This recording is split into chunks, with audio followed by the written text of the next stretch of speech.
We recently celebrated the 100th anniversary of the 19th Amendment. Here at Sandy Hook, we also celebrate the contributions of women to the success of Fort Hancock through their work with the Women's Army Corps.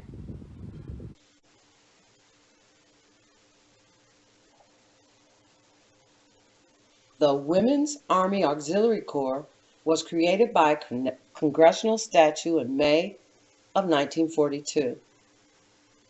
The Women's Army Auxiliary Corps soldiers first arrived at Fort Hancock on June 23, 1943, and from 1943 to 1949, they were housed in barracks in Building Number 25.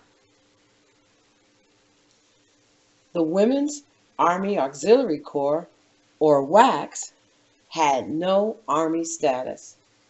This meant that the WACS soldiers could not receive overseas pay, were ineligible for government life insurance, and if they were killed, their parents could not collect the death gratuity. On July 1, 1943, President Roosevelt signed into law a bill that authorized the Corps as a branch of the U.S. military in lieu of an auxiliary arm, thus discontinuing the Women's Army Auxiliary Corps and replacing it with the Women's Army Corps. Now, all WACs were given the option to join the Army or to return to their civilian life.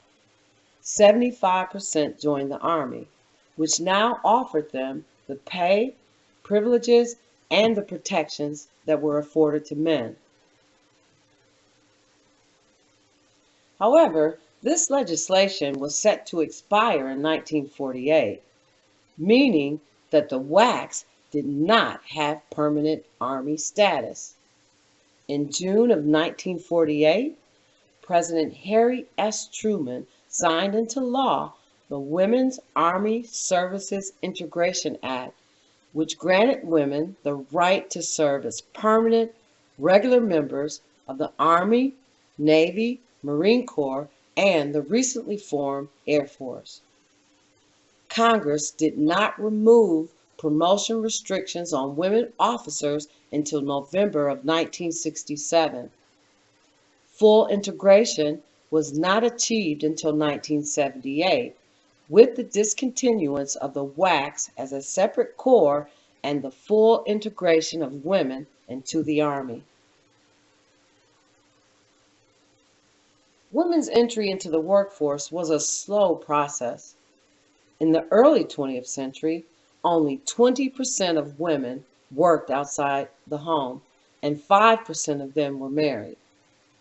By 1930, 50% of unmarried women, but only 12% of married women worked outside the home.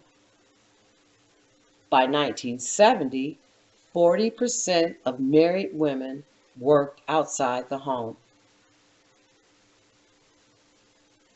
Opportunities for participation in the workforce increased because of the pioneering women who entered workplaces at a time when it was not the norm. Congresswoman Edith Norris Rogers served in the House of Representatives from 1925 to 1960. She introduced both the Women's Army Auxiliary Corps and the Women's Army Corps bills to Congress, making her mark as one of the most important figures in women's history in the United States.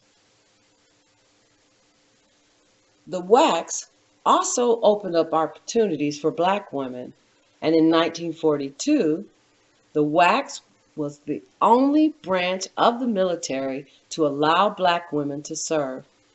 And out of 4,000 applicants, 40 Black women were selected to join the first Women's Army Auxiliary Corps Officers Candidate School class of 440 women.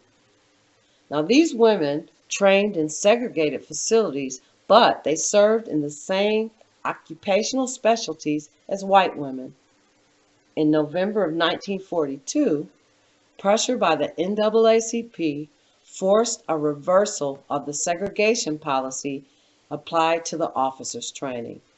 Mess halls and housing for the WAC officers and service club facilities were desegregated at this time as well.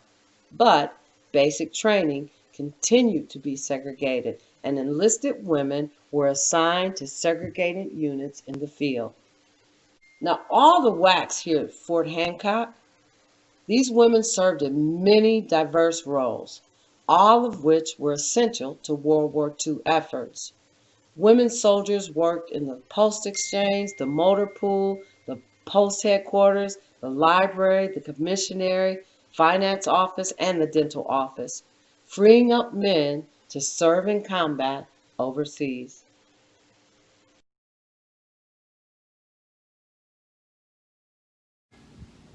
Behind me is the building that stood as WAC barracks from 1943 to 1949.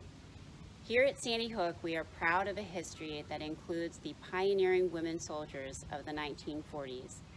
Taking those first Army jobs was not easy, and we continue to be inspired by their courage. How are you inspired by women's history in the U.S.?